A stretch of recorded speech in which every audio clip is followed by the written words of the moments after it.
Conor Benn gets taken the full distance against a significant underdog. That's what we're going to be talking about. Most people were shocked and stunned, surprised. I wasn't. I'm honest, I wasn't. In the coverage I did, and I did not post that on YouTube, but it's on the podcast at combattalkradio.net. But on that podcast, what I said was, Orozco is not he's not in Benn's class, so he's not going to have I don't see any outcome where Orozco wins. But but Benn has been out a long time, number one.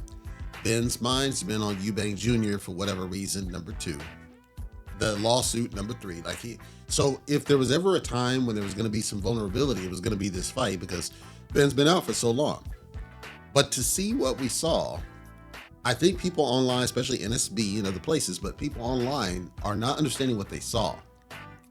Because they're saying, well, Orozco just has a rock solid chin and that's it. No. Van Heerden had a rock solid chin and it didn't matter. Benn blitzed him and took him out. Chris Algieri got dropped 6 times. Manny Pacquiao could not take this dude out. Errol Spence was the only one who could do it prior to Benn doing it. So I would call Chris Algieri pretty damn durable, Van Heerden pretty damn durable. Conor Benn has fought and completely dispatched durable guys. So that was his whole sell point. It's like, okay, now he's this next level destroyer, and what the hell was going on in this body change? He changed. He was less clumsy. He was more stylistic. He was more brutal at what he was doing. And in this fight against Orozco, if you watch it, he was trying. Stylistically, he was the same dude. But what you saw was that he would land a bomb flush on the chin of Orozco. Orozco just kept coming forward. Orozco wasn't going anywhere. He wasn't going down. And he wasn't going anywhere. He's right there in front of him. And so people are speculating, and I'm stressing this, so don't come at me. People are speculating. Well, here he had to gone through some drug testing. He had to be clean for this fight. And perhaps without the PEDs, he's not able to knock guys out like he was before. I don't know what to think because I watched, again, bomb after bomb after bomb land on Orozco and he wasn't going anywhere. All I'm saying is I don't think it's just a symptom of Orozco having a solid chin. As clearly it does. But I think there's more to it because Benn has been able to take out guys with solid chins before. Now, I say that, but if you go back and watch Benn's fight against Sebastian Man-Bun Formella, Benn wasn't able to take out Formella. Benn wasn't able to drop Formella, right? And that was allegedly the period where he was doing PEDs. You see what I'm saying? So I don't think it's as easy as saying that Orozco just has a rock solid chin and call it a day. And I don't think it's as easy as saying Benn is off PEDs and call it a day.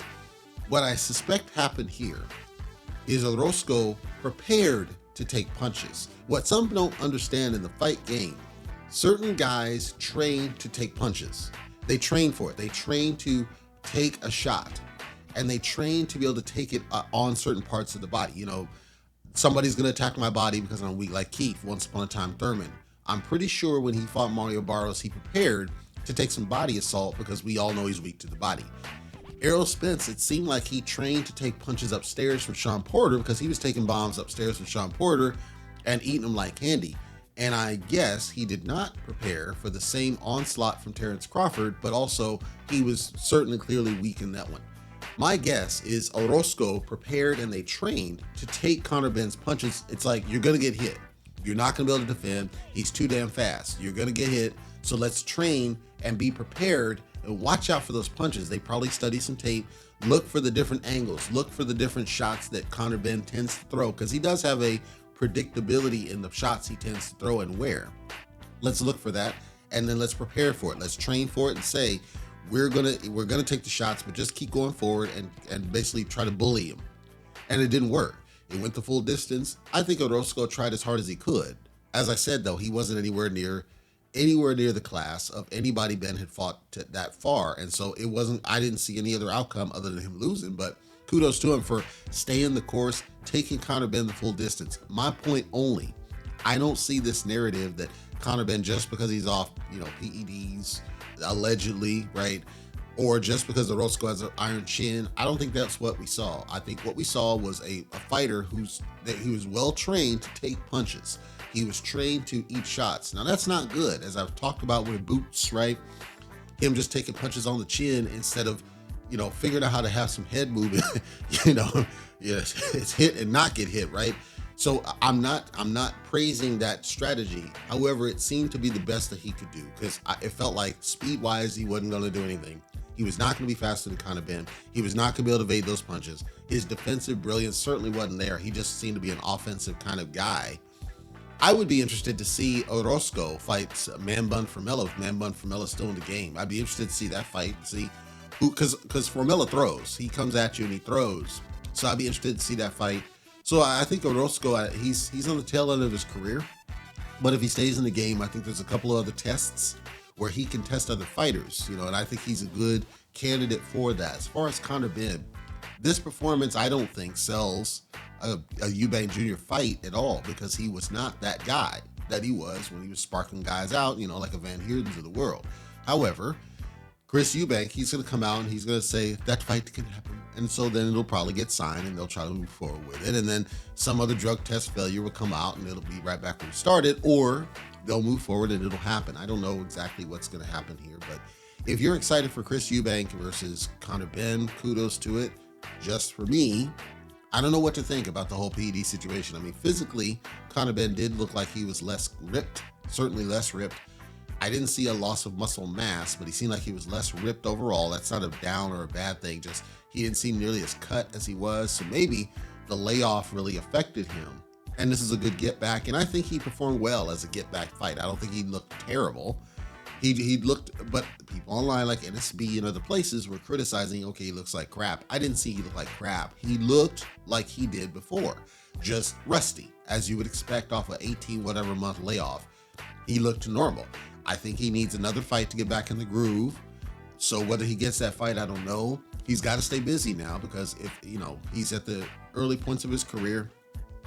If I were managing or recommending for him, I would not tell him to go straight to Eubank Jr. I would tell him to take a get back, another get back, like get back in the ring quick. Maybe 3 months off, take a rest, get back on training, figure out what you need to adjust. Because there are some things there off. Get the rust off. Do another get back, do another simple one, then get back in the ring. That's what I'd like to see happen with him. I don't know if he's going to do that, but that's what I'd like to see happen with him. I don't think it'll happen, but I think I would like to see him in with somebody like Blair Cobbs or Rashidi Ellis. Somebody that's not A level, but that can test him from different perspectives. Blair Cobbs is going to test him from the fact that Blair has power, he has power in both hands. But Blair tends to make mistakes that gets him caught, which lets Conor get possibly a knockout, maybe. And it's a good test just overall. Blair's kind of on the twilight of his career. Rashidi Ellis is brilliant as a boxer.